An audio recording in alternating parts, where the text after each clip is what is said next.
let's go. Well, I think most of you are here, so we'll get started. I'm Darlene Cardillo. I'm the Instructional Technologist at Albany Law School in Albany, New York. I work in the IT department, and I'm in charge of helping professors use technology in their classrooms to enhance learning. I'm Dan Moriarty. I am the enhancee, the one whose teaching is being enhanced by Darlene. And I was just curious, maybe, but I don't have clickers working. This would have been a perfect clicker question on interested whether there are actually some faculty members here that are interested in using clickers. Are there some faculty here? Great. And I assume the rest of you are IT people that either use them or are going to try and get your faculty to use them. Librarians. Okay. By the way, just to explain, we're going to divide this session up into two halves. So Albany's going to cover their portion, then we'll stop in the middle and swap up, and we'll tell you about our story. So. And although we both use clickers, we use different types of clickers, and we might find out we use them in different ways. And we are both on the beginning stages of trying out the system, so we're still learning a lot of things and have recommendations on what you should do and what you shouldn't do. And I think some of the things may overlap. So, okay, wondering why would you use clickers in law school classes? And I think a lot of things we heard, I was thinking during the keynote that it kind of tied together about why we're doing this. So we've got stuff up on the board up here that you can look at and see the reasons we've come up with as being mostly very central to the whole thing. This introducing of active learning, the introducing of technology into the classroom, at least for a guy like myself. When I began, I mean, the interactive technology was raise your hands to a question, and was all done with the yellow pads and pencils and all that kind of stuff. You said it 35 years? Oh yeah, 35 years, teaching criminal law principally and other sorts of stuff. The course in which I use the clickers is a criminal law course. And so at least part of what's going on is to force myself to become something other than a fossil. Up where I live, there is a mastodon in a museum that was found in a tar pit in Cohoes. I assure you, people from around the country come to see this wonderful mastodon as an example of the best of mastodondom. But of course, as wonderful a mastodon as he is, he's a fossil, he's a relic, and his time is gone. And I am determined not to have that happen to me. In part, then, we notice here where it says it makes it more fun for the students. That's one of the reasons. And it makes it more fun and interesting for myself. That is a sort of a psychological reason. That's a good reason. But clearly the best reason for doing this is it does improve the student learning. After 2 years of using this thing, I'm convinced the students actually learn something out of it, and they learn something out of it better than would be the case of my simply becoming a performance artist in front of them. That as much as I might believe that my words are so magnificently uttered that they would just hang on them all, it turns out this technology does in fact help them learn. So next thing is, how did we get started? I've only been at Albany Law School 2 years. So actually, I came into Albany Law School and they had already picked the type of clicker we were going to use. They decided we were using clickers, and they said, you get them to do it and you show them how. And I had never even seen the clicker system before. So they had decided that they were going to use eInstruction. I'll just kind of show you a little bit about, if you're not familiar, it's what it looks like and how it works. And you have a white kind of remote with buttons on it, and you have a computer that has a receiver on it, and the responses are clicked in with a remote, and a graph pops on the screen. So for example, you might ask a question. It could be used where you just orally ask a question. You could pass out a question on a piece of paper. You could put your question in PowerPoint. You could put it any way, but you're asking a question, and a student would pick an answer, like maybe D, and what would pop up instantly would be a graph. You can indicate a correct answer, it turns yellow, or you could have an open-ended question where you're asking for an opinion, and nothing pops up in any different questions. So. Again, another question is basically, and basically you can kind of see how it works. Very easy to use, and students have no problem figuring out because clickers are part of their life. So that was chosen as the CPS system. We asked for volunteers. 3 professors said, I'll try it because I use technology already. They were the most tech savvy on the staff, and one was a visiting professor, and he was like, I use this where I came from. This is wonderful. And they used it with their PowerPoint slides. They used PowerPoint in all their classes, and at the time, CPS didn't integrate with PowerPoint at all. So it was very cumbersome to figure out, but since these were tech-savvy professors, it worked out well. I observed the classes to see what was happening. Dan watched the classes because he was going to be the next victim, he felt. And he was trying to figure out, what am I going to do? I surveyed the students and asked them what they thought. And I heard only positive things about how it reinforced their learning. It made them feel part of the class, etc. And then we said, let's get somebody else to use the clickers and maybe use it in a different way. And this was Dan. He said, I'll try it. I'll try it in my criminal law class. But he said, I want to do things differently. And one of the things he said that he wanted to do it differently, he wanted it to count. These professors did it. They were teaching a concept, reinforcing a concept, and all of a sudden, within the lecture, they would stop and pose a question. And then they would teach some more, maybe review something that wasn't understood. They'd pose a question. It was part of their class, and it was used to reinforce the learning and see if they were understanding. But it didn't count. And Dan said, I want it to count in addition. So he said, I want it to be an assessment tool. I want it to count. Okay, you notice I heard a little, the previous slide talked about the one additional professor. There were the tech-savvy professors. I didn't want to say anything, but... Then this is the one additional professor. So that for me, having something that was manageable for not a techno dolt exactly, but certainly not a technologically sophisticated fellow. And I did want to have assessment because in part I was convinced that without it, 1, they wouldn't take it as seriously, and 2, probably I wouldn't. If knowing myself and human nature being what it is, if something's going to matter, if there are consequences, then you put more into it. So I wanted to make it matter. And in some ways, I like history and reading about Roman legions. When things were really tough and the Romans were having trouble with the Germans or whatever, you'd throw your eagle, your standard, into the enemy ranks.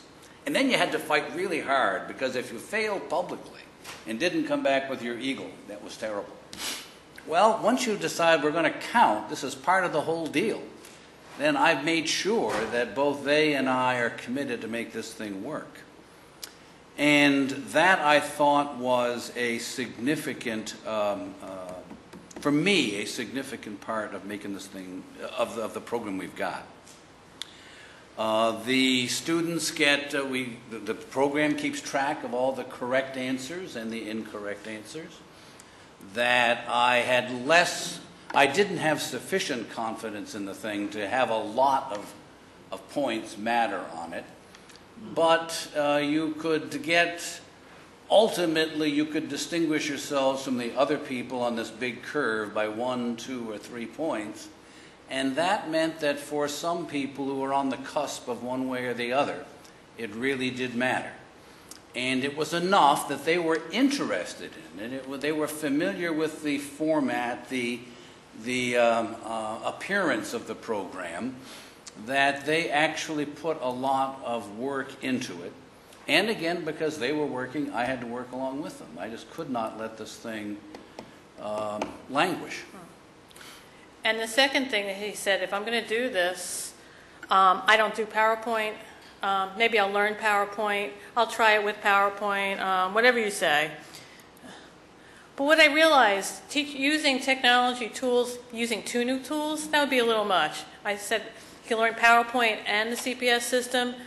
Why not make it simple? Let's forget the PowerPoint, and let's just focus on the way you normally teach, and let's add technology, and let's add just one thing, and let's keep it simple. So we decided, forget the PowerPoint. How do you normally do things?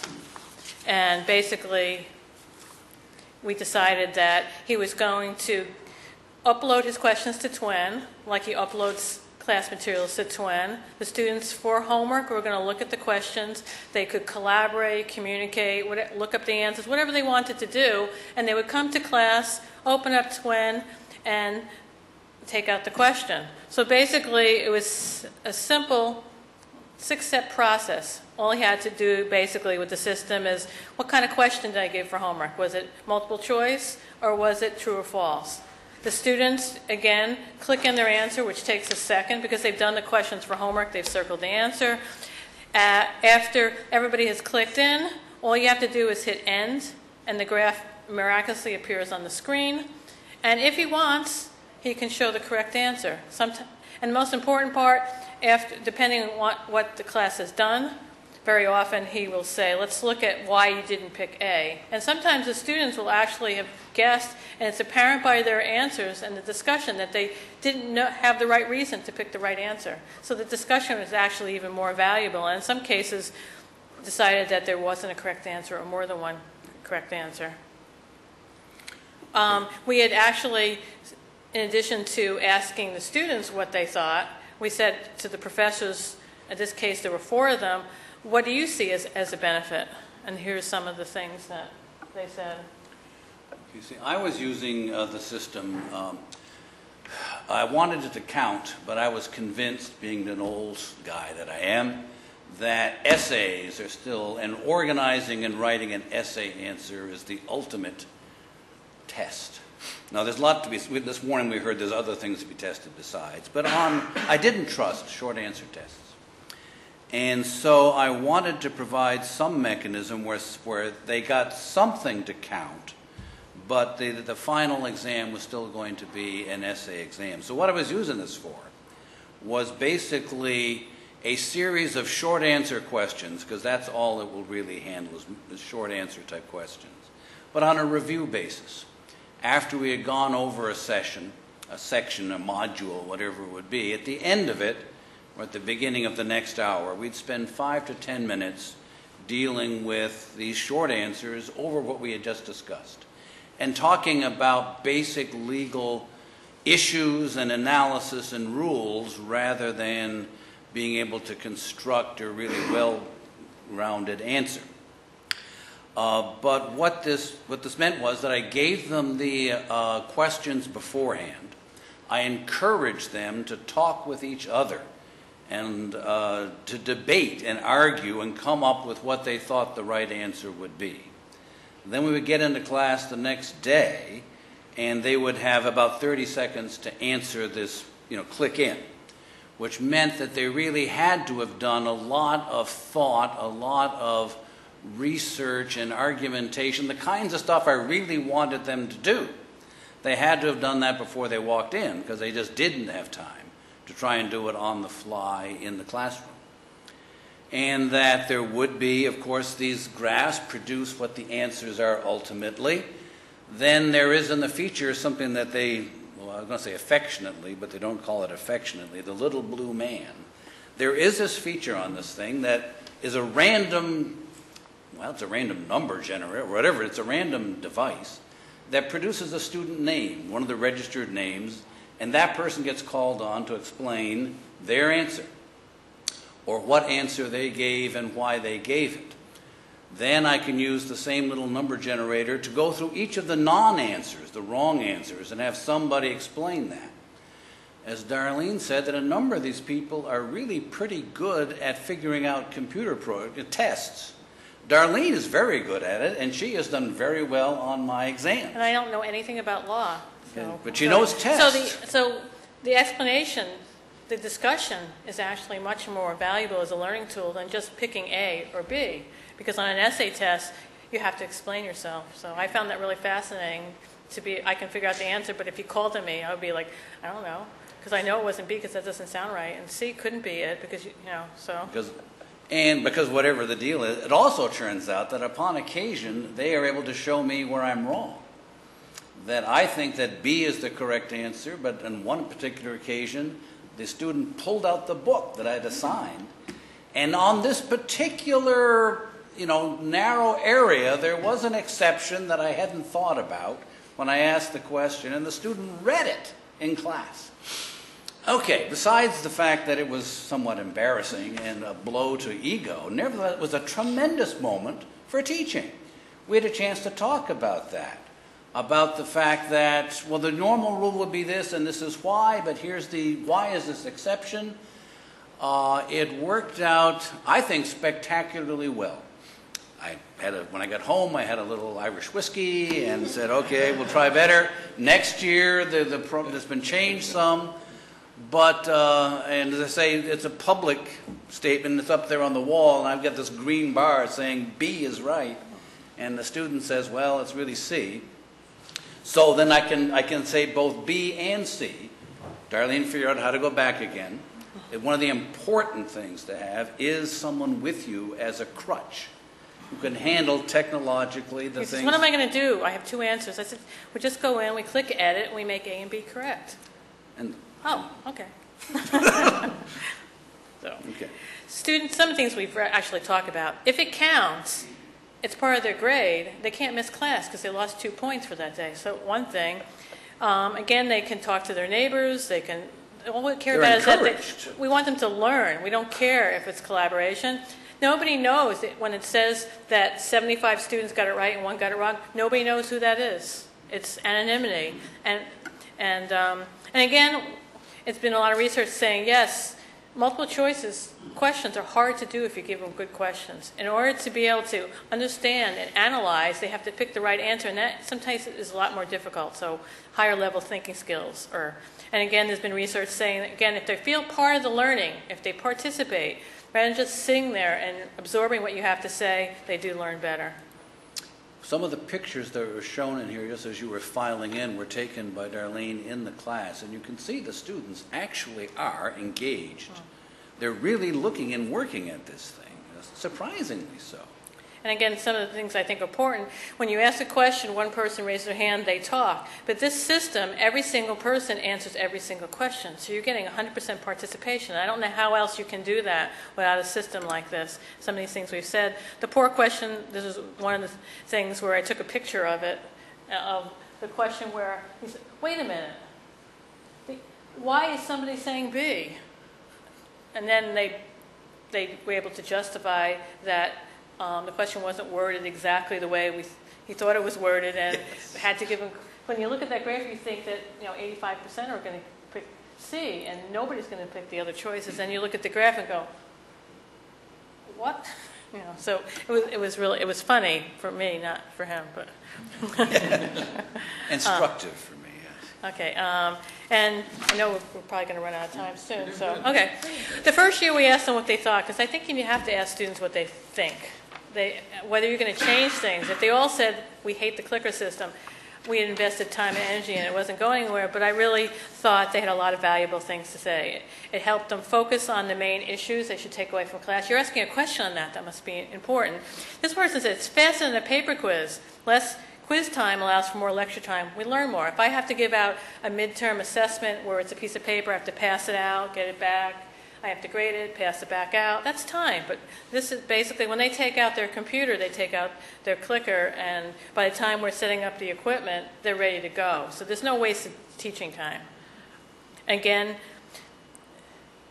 it's able to assess them every day, not waiting for the midterm, not waiting for the final. Every day, a professor can figure out if they're understanding the issues, and can quickly, when they find out that everybody said B and you thought C was obvious, you didn't really address it, they didn't get it, and you could readdress and you really sometimes don't know that until an exam, when you realize that you really, I don't want to say didn't teach it well enough, but they didn't get what you thought was an obvious issue. They really didn't get it, and you need to go over it. How would you know it?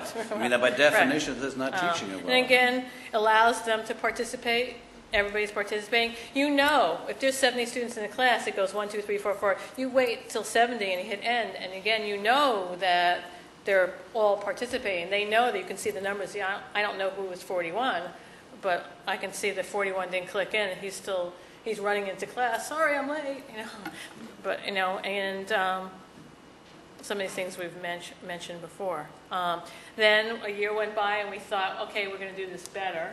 And all the kinks are gone. They changed the software, so you have to learn it again, of course. Wherever you clicked on is now over here, not there. But basically, it's kind of like Office 2007. It's the same program, but things are different color and a different place. So, and we said, let's see what you think. Second year, we're pros. What did they think? And we asked them again, and we got some really good comments. That giving practice for the final, I made sure that was to some extent true. Because I made sure that the things that I thought were important enough to ask them on the quizzes actually were examined upon the final exam. Of course, in the final exam, they had to integrate it all into an essay answer and all that sort of stuff. But the basic dogma or rules or whatever that you think about, that had been reinforced in their mind before they went into the exam. And one thing some of the students said, a couple of them said, they thought it was interesting. They like to see how other people answer the question. Not just if I understand it, but I'm the only one who got it right, or did everybody get it wrong? They thought, a couple of students said it was interesting to see how others did. So it's kind of like that competitive edge about how well they're doing. Again, I don't want to read these to you, but I can give you copies of the presentation. But almost everybody said positive things about it, nothing really negative. A lot of them said to receive instantaneous feedback was a welcome addition to law school experience thus far. I was like, wow, I wish I couldn't say it any better than that. And they were really very positive about it. And a lot of the things, they found it interesting, and they thought it was fun, and some of these comments. This is a good one. I think using the clickers in this manner would add a new dimension to the Socratic dialogue. They talked about not just having it for assessment, but just using it to have students voice their own opinion when they normally wouldn't talk about certain subjects. On that point, that one of the real uses for it that I plan to exploit next year is I teach criminal law. And one of the areas that I put at the end of the course is the law of rape.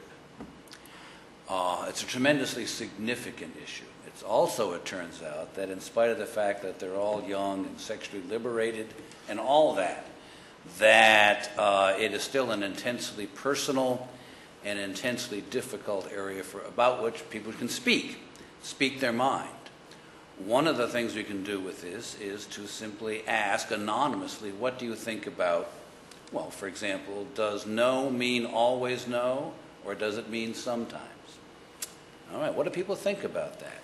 And you can say only the women click in, and then you can look at the percentages. If you're a woman, answer A and B. If you're a man, answer C and D. And then you put up on that screen and have a look at, without, again, having people have to stand up in class and make a point where, and in an area like gender relations, people are just not willing to do that. So there are times when this thing is a superior way of explaining and arguing and presenting issues than would be otherwise possible. And we had found you had found just a post about a professor actually doing the same thing. I don't know what type of clickers he was using, but he did the same thing with the rape case, and he thought that this was a tool that could be used in this case. And it was coincidental that a student in our class had said a similar type of thing.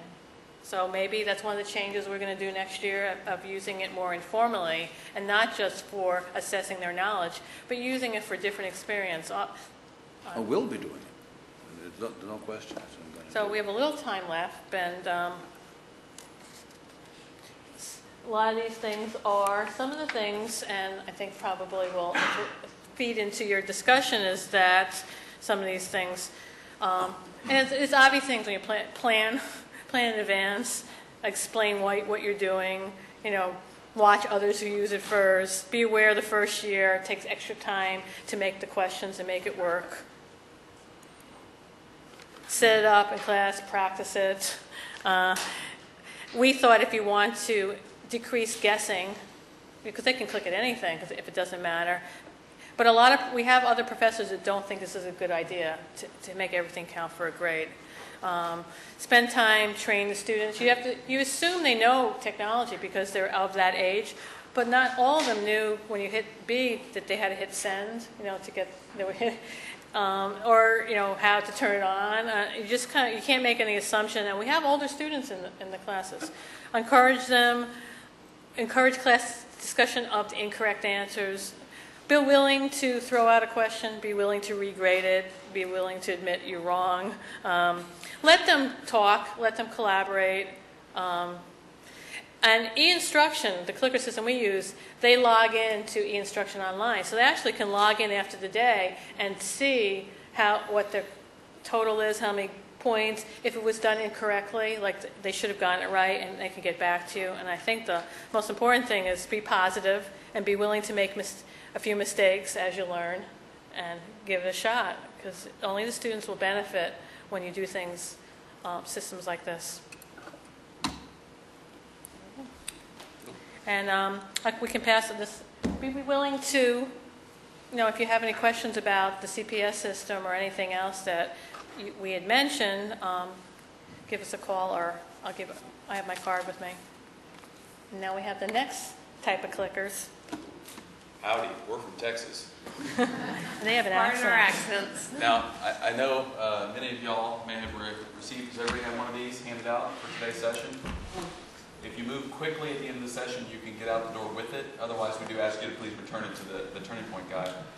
In Albany, I'm sorry, I'm supposed to be unlocking this, and Pardon us. that helps. I'm supposed to wear this too.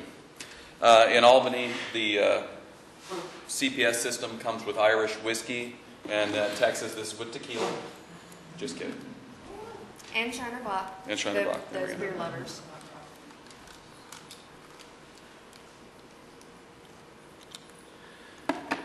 Okay, so turning it on. Coming through okay? I'd probably be a little bit too loud. My name is Mike Harvey. I'm the Director of Technology for the University of Texas School of Law. And I am Catherine Englander. Oh, hold on. Just 1 second.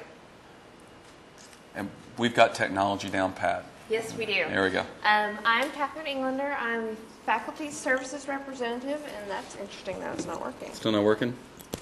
There you go. I'm Catherine Englander. I'm the Faculty Services Representative. And I'll try that one more time. My name is Catherine Englander. And I feel like a broken record. That's okay. They can edit this later. I'm the Faculty Services Representative at the University of Texas School of Law. So, we're actually in kind of a different place.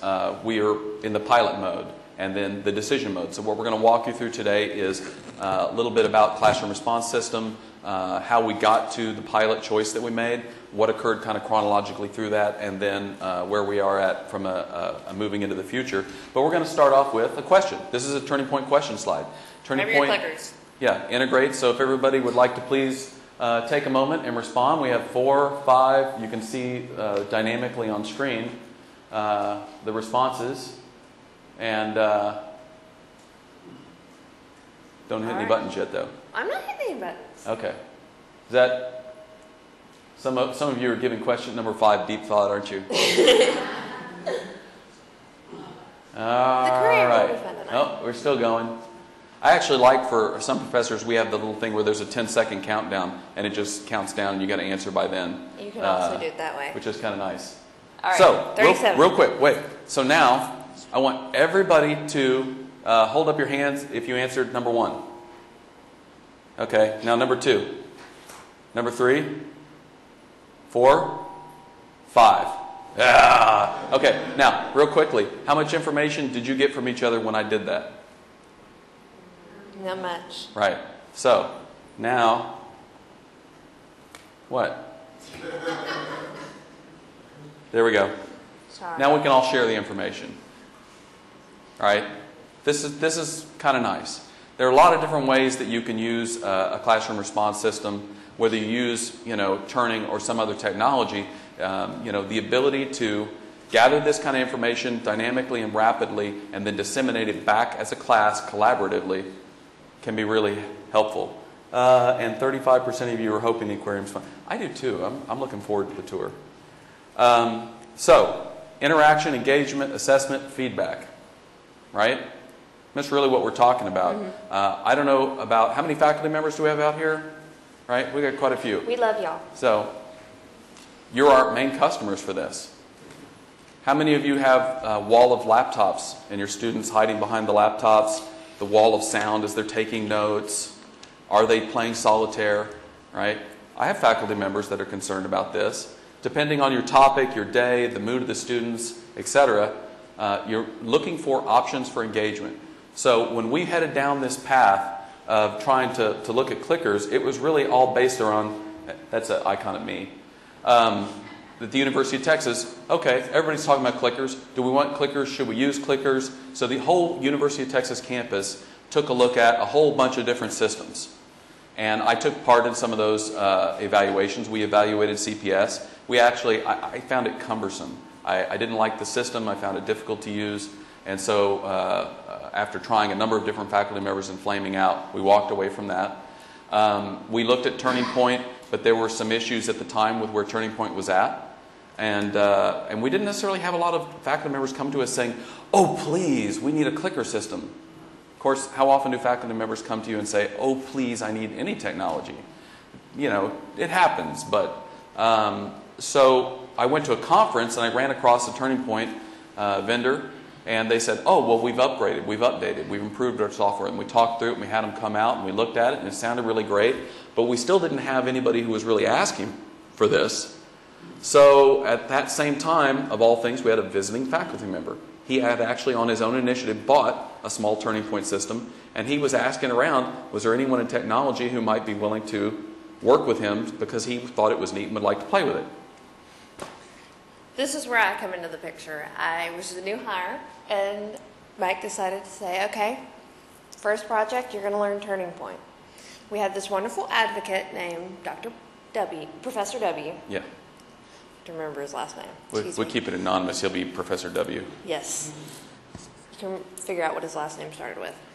And he was very, very excited about using this Turning Point clicker system. He'd used it in a conference. He was excited. He thought it was interesting. He actually was not playing on his BlackBerry while the speaker was talking. He thought, I'm going to try it in my class. So we met. Luckily, he had bought a certain amount of clickers, and Turning Point so graciously let us demo a number of other clickers.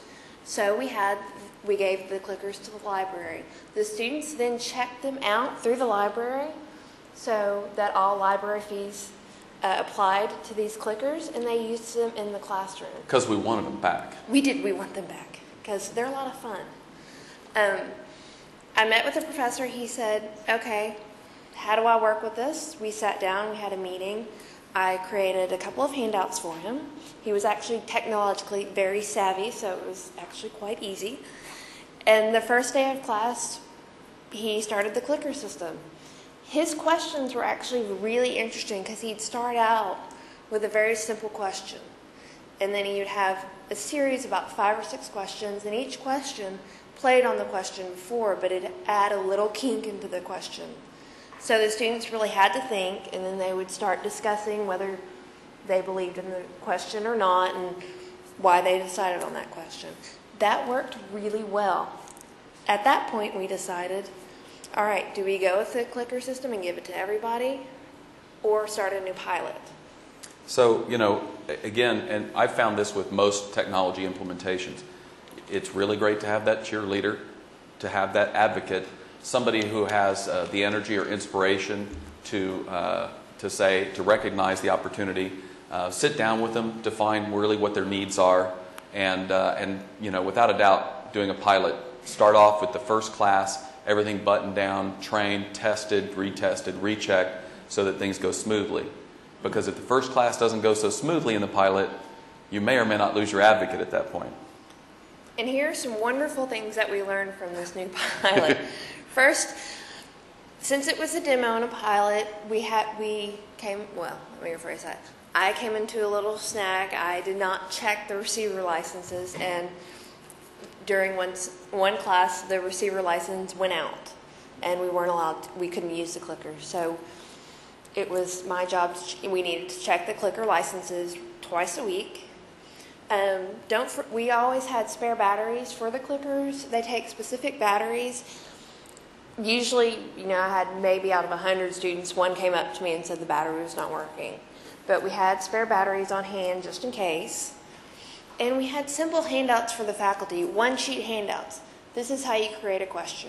This is how you create a counter. This is how you create a check mark to show what the correct answer is. And notice that she says simple handouts, but how many different handouts did she just mention? Works with a technologically savvy faculty member.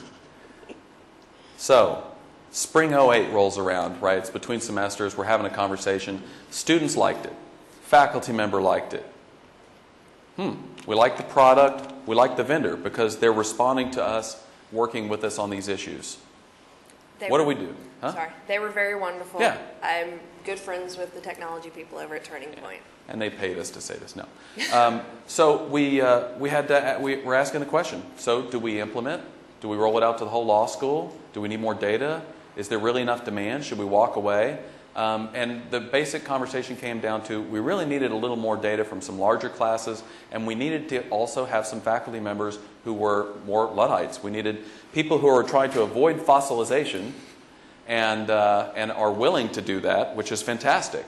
And we found 3 faculty members that kind of came at it from different places. And so we had 3 professors. Professor A, who unfortunately could not be here today, who's also our dean.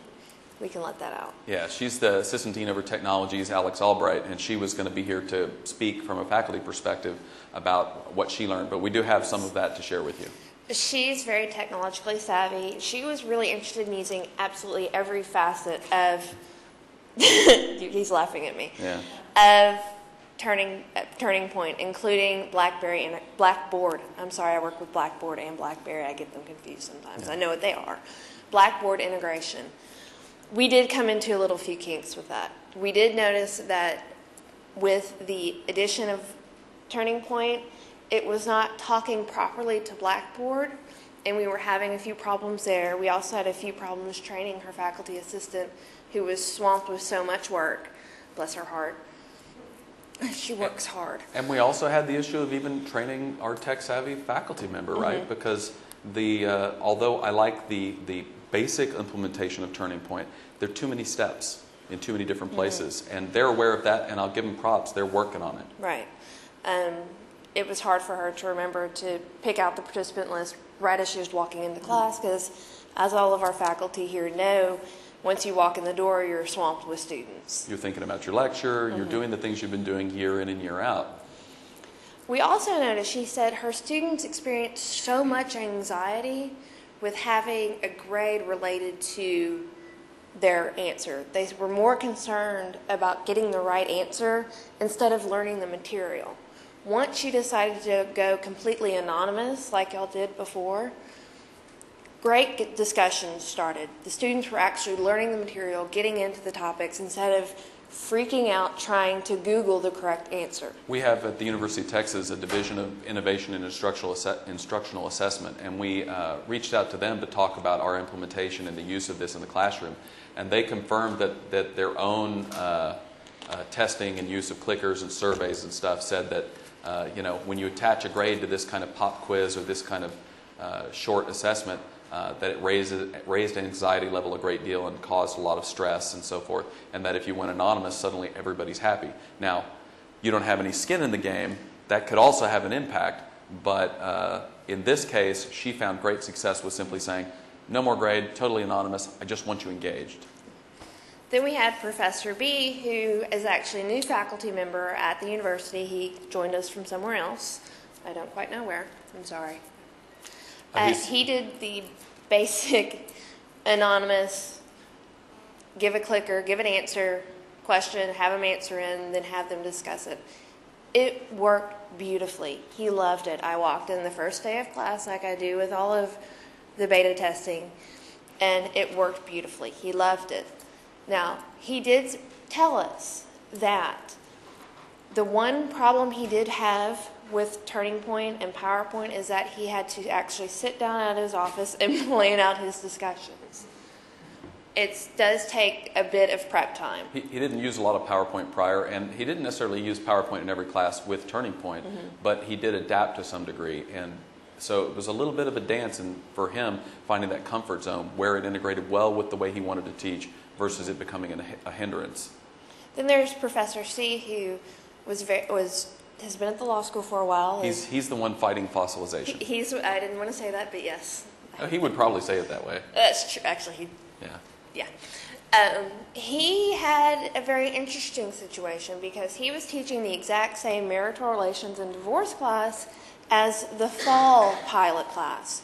So we came into a little bit more trouble trying to adapt his slides and questions from the old professor to what he wanted. This was his first time really using PowerPoint on a regular basis in the class. He is avoiding falsehood, so he did get a lot frustrated, and I did get a couple of calls, but he still highly recommends the product. All three of them are going to use it in the fall again. Yeah. I was walking outside down a hallway. I looked in a window and saw him. It looked like he was banging on the laptop, and so I went around into the classroom, and I just poked my head in and said, "Can I help?" And it just not working again, and it was simple to resolve. And while I was there, I asked the students. I said, "So when this is working well, do you like it?" And it was unanimous. Everybody went, "Oh yeah." So it's sometimes getting the kinks out, and that's what a pilot is for, right? Determining what you'd need to do in order to enable anybody who wants to use a tool to be able to use it. I don't expect everyone to use it, and I don't expect necessarily even the majority to use it. But I like making any kind of a useful tool available to my faculty, and then they can pick and choose based on their teaching style or their needs. In this one we learned, of course, anonymous works best for our students because the anxiety wasn't there, the thought of, oh my God, I've got to get in the top 10%, I've got to get the answer right, It let go of all that stress. Yeah. So they could focus on the answer, so when the finals did come along, they actually understood the material and can apply it. And also anonymous works best in this particular case for the same thing as number 3 about simplicity of process. When you're doing anonymous, it's just like when we handed it out to y'all. You sat down, we threw up a question, you answered it, and we're done. It's really easy. When you start dealing with having to get into Blackboard, our course management sites, and back and forth, and you're doing that, that's when the level of complexity started to rise beyond the comfort level of our faculty. Again, check licenses, highly recommended.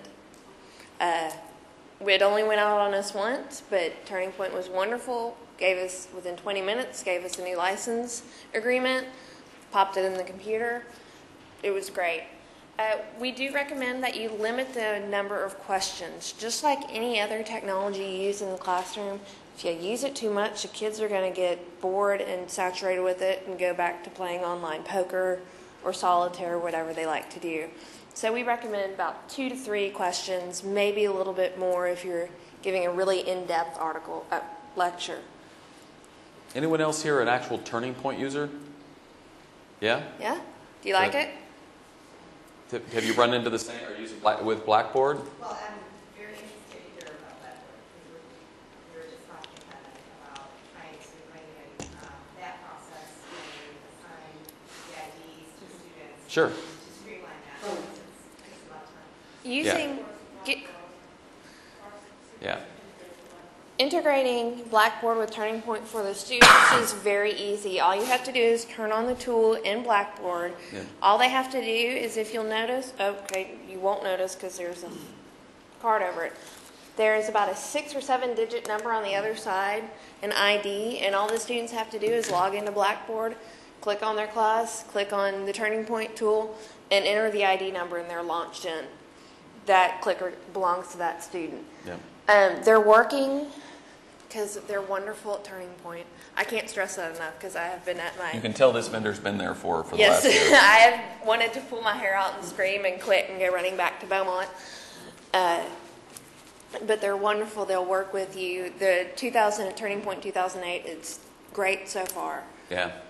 And, you know... Oh, yes, ma'am. Did I miss, do you also use a twin? I'm sorry, what? Twin can... I do not know. Twin has a survey tool inside of it, Yes. but I haven't worked with that. So, again, I'm not saying this is the only tool or necessarily the right one for you. This is just the one that we've gone down the path and we think will be effective for the most part. But we haven't quite gotten to the whole answer yet. Yes. So a couple of things that Alex Albright, our faculty member, wanted to share that she learned in doing her pilot.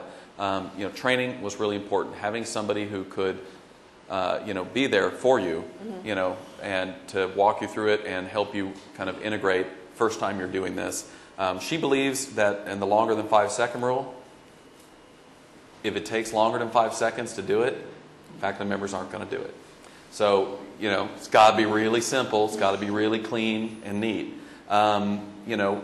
It's always important with technology that you respect the teaching, right? That you look at the technology and then you meet with the teacher and you work to find out how and whether or not this will fit, what their teaching methods are, their teaching style, their rhythm.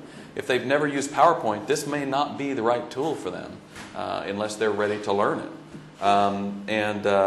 I thought this was the most interesting, though, is that Alex found that when she was asking questions, that the students would click in and then there would be discussion afterwards. And because the students were forced to pick an answer versus if she just were to put a hypothetical out to class and then begin calling people, everyone who clicked in was now invested in their answer.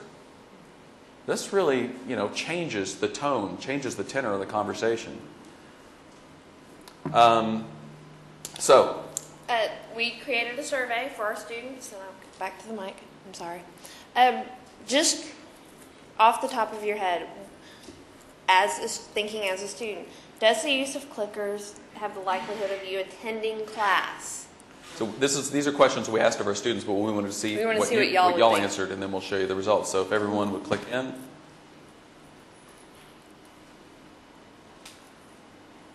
This is the fun part. Mm-hmm. Everybody's digging out the clicker. Where did it go? Where'd it go? This, by the way, points out one of the issues that the faculty members all brought up, which was that from a timing rhythm point of view, because they used the questions sparsely, 2 to 3 slides maybe in a class, if the students didn't know when that was going to happen, they didn't know, I got to pull it out or I have to have it ready, now I need to get it, now I've got to respond. Some people want to think about the question longer than others. All right, so there we go. The majority of y'all thought it would increase slightly. Yep, it looks like increased slightly. Most everybody thought that it would, so there's where the students were. 50%, no change. Nope. Now, the other part, the rest of them, there was increase, but what about, do you feel that interactive questions during lectures helps you test your understanding? Yes, it helps frequently, occasionally, not at all, not applicable.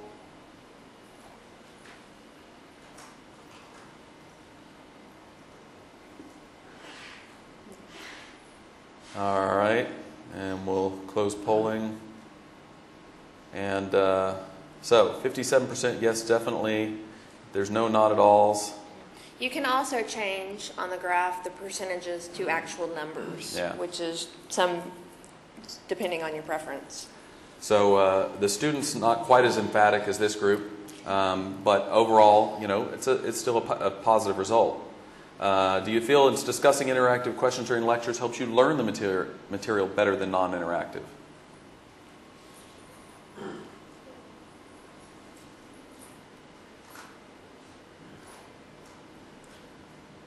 Responder number 37 wins an iPod, by the way. Did I mention that? Oh, time to close the quiz. There we go. Oh, wait, hold on. So, 41% yes, definitely. 32% help frequently.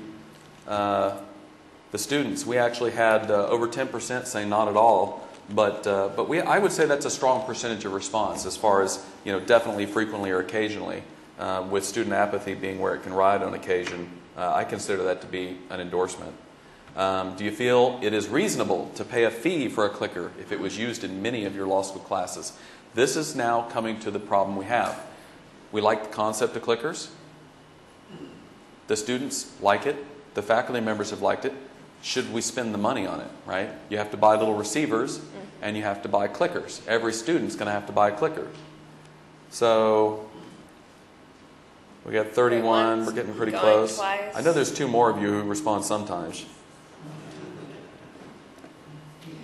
There, I responded. All right, there we go. So, yeah, 50% said not at all. So 50% said it should be free? Yeah? So somebody who said it should be free, please tell me why. I have a question. You have another question? We're not taking questions. This is all by clicker. No, go ahead. Well, that's up for debate, right? We currently got them as part of a pilot program working with Turning Point in order to have them on loan so that we could test this. But we have to give them back. So then the question comes, should we pay for it as a law school? Should the students pay for it? Turning Point's not going to give them to us for free because they have to make $1 here at some point. Yeah. And so trying to figure out that return on value. At what point is this worth it? So somebody who it varies. It varies. Yeah. No, like $30 to $40. CPS is $15 too, but they can use it for as many courses as one $15 Yeah. The Turning Did Point. you hear that, clickers- Kevin? $15.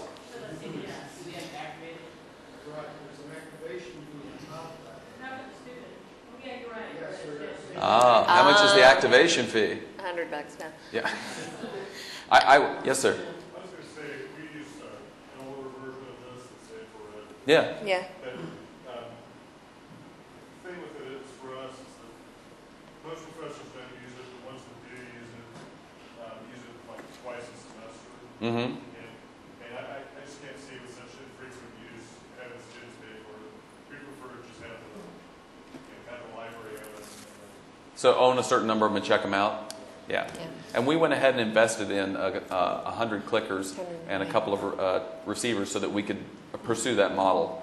Mainly also because it's very useful for events, symposiums, meetings, those kinds of things. And it's already seeing use in that method. But yeah, we're real curious if there's a broader interest. So do students check them out at the beginning of the semester and hold on to them the entire semester? They do, and then they have Right to check now. them, right now, and then they have to check them in. And if they at the end of the semester, and if they don't, they get the library penalty fee and don't get their grades and all that good stuff. And then my second question is do we have students with one clicker with 2 classes using? Yes. And how is that working out? That's fine. It's fine. Do you have to reprogram them? No problem? No problem at all. Once the student buys the clicker, it works for any class, and then the clickers last up to 6 years. Because the clicker has a unique code on it, then the student, if it's anonymous, it doesn't matter. But if the student needs to register for an assessment, it's unique to them. Mm-hmm. Given that our students, 100% of our students have cell phones, and you're starting to see those products out on the market, Yep. is this not perhaps just a transitional technology where if we wind up getting stuck with the cost, because my students won't pay for it. Yeah. You're totally right. Turning Point is pushing out shortly something called ResponseWare, and ResponseWare is aimed at exactly that, putting it out on the cell phones and the mobile devices. We've looked at their original solution, which was VPAD, which was a web-based application solution, and it was just we had too many issues with different OSs and different computers and all that for install. That's again a problem for us is that ResponseWare is new. If it does everything they say and it's cheaper, that really makes more sense. If I was a student, I wouldn't want to be responsible for hauling this around for 3 years, and I sure wouldn't want to pay $40 for it, right? So yeah, you're right. And without a doubt, for me, the ideal system would be some sort of integration of both, where I could use my cell phone, I could use my BlackBerry, or I could just use my laptop, whatever I want. Log in, answer my questions, and walk away. And it has to be really simple for everybody, right? The students, the faculty members using it, and frankly, for the IT staff, how much support are we going to put behind it? Who's going to answer the questions if there's an integration issue? Because if it's on your cell phone and it's a problem, am I going to help you solve why it's not working on your Verizon cell phone? I'm not staffed for that, and that's a level of complexity that's just more than I think we want. But so students, interestingly, similar. Now, which brings us to our next question. Oh, yes, sir. If classes are going on simultaneously, won't a clicker from another class interfere? They do not. They have a limited range on the receivers. But Yes. but we did use the receivers in a very large room, and it was in a drawer, closed up, worked just fine. Yes. Do you have a question? You had 100 clickers for how many students? We had. Oh no, we purchased a set of 100 to use for like symposium events and so forth, but we had The pilot, hundreds. the second, the spring pilot was 280? 280. Something like that, yeah. So that was a fairly good sample. We have about 1,420 students total at this point. So one last time, what would you consider to be the most you would pay for a clicker, unless If you you wouldn't had to pay pay. anything at all? But if you were going to pay,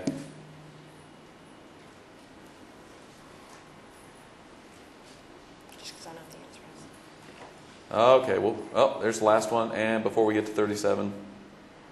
So 62% said, yeah, it better be cheap or I don't want to buy it at all. 62% of y'all, and students, same basic mode. You know, they really, I think if it was free, they'd use it. Beyond that, it became a lot less attractive. And I think we can probably, I know we need to wrap this up.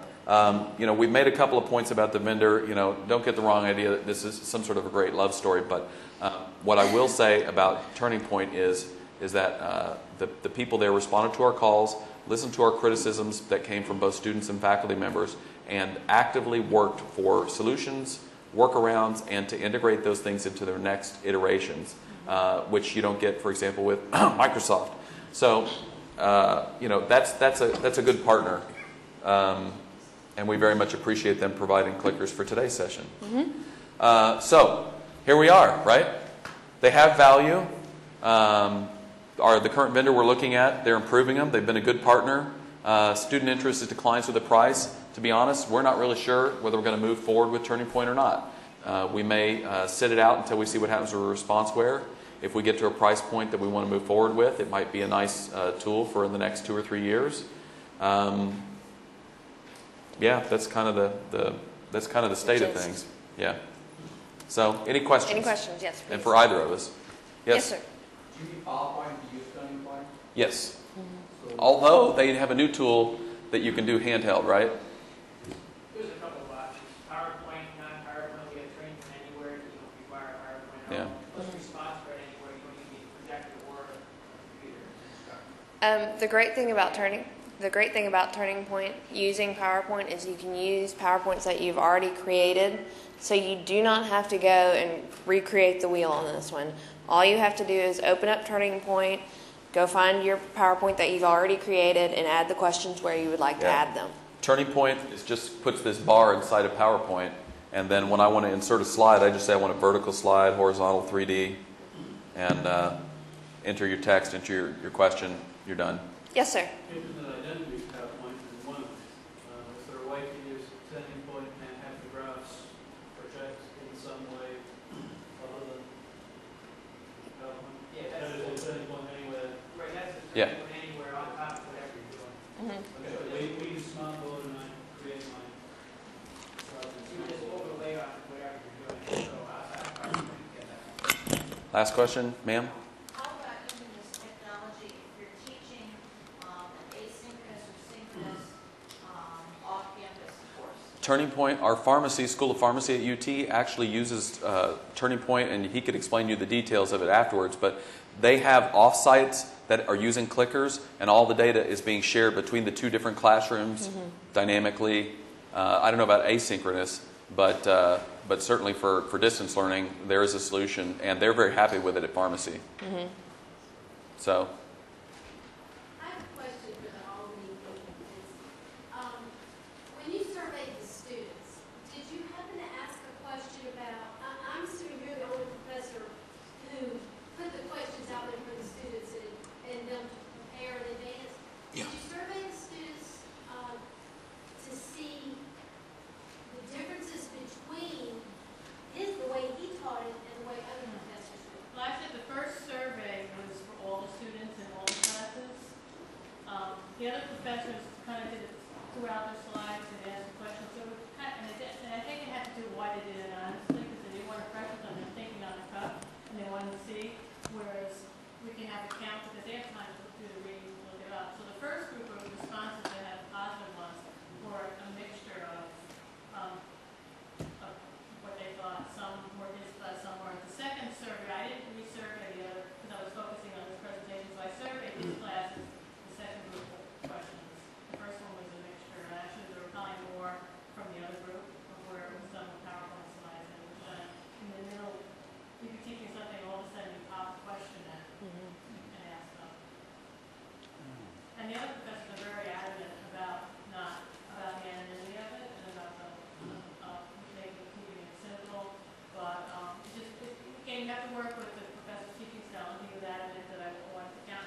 how they correlate. It's just really, they feel that they're learning, they say they're learning better, but but they're happier.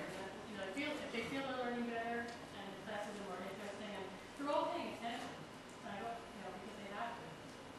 I was more interested in the preparation as opposed to anonymity. Right. That's a different issue, but students had to prepare for his versus the other.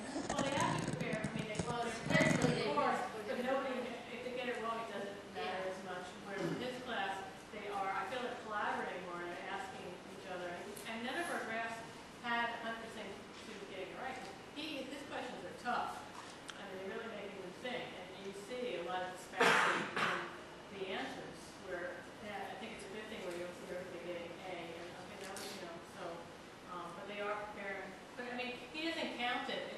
Most of the count is, if they got, the most they get is like 9 points. Well, And at least they got, I think, 7 points. He didn't make it count a lot, but enough is he found a couple students getting got a few less than they might. So that extra point, they don't know where it's going to get them.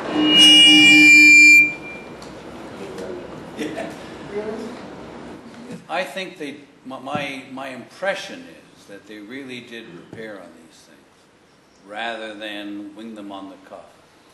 And I think in part they did that because, one, they could, they knew that they had time to do it, and that they were going to get graded. And the way I worked it, I think that made a difference. I simply did not trust it enough to make it count a lot. I told them it would be 10% of their grade, but in fact what that amounted to was half the class got the full 10 points. The next quarter, this last time, got 9 points. The bottom quarter ended up getting 8, and two of them got 7. Okay. But otherwise, they got 89 points on the essay, and then so it's officially 10%. This is known as a half-truth for those who teach white-collar crimes. It's literally true. They got 10%, but it's a bit misleading. I know we've thrown a lot of information at y'all, but I think our time is up. Please, if you have any questions, please come up, ask us. We have lived and breathed this for a year or 2 years. We hope you've enjoyed it, and we'll see y'all around. Thank you for coming.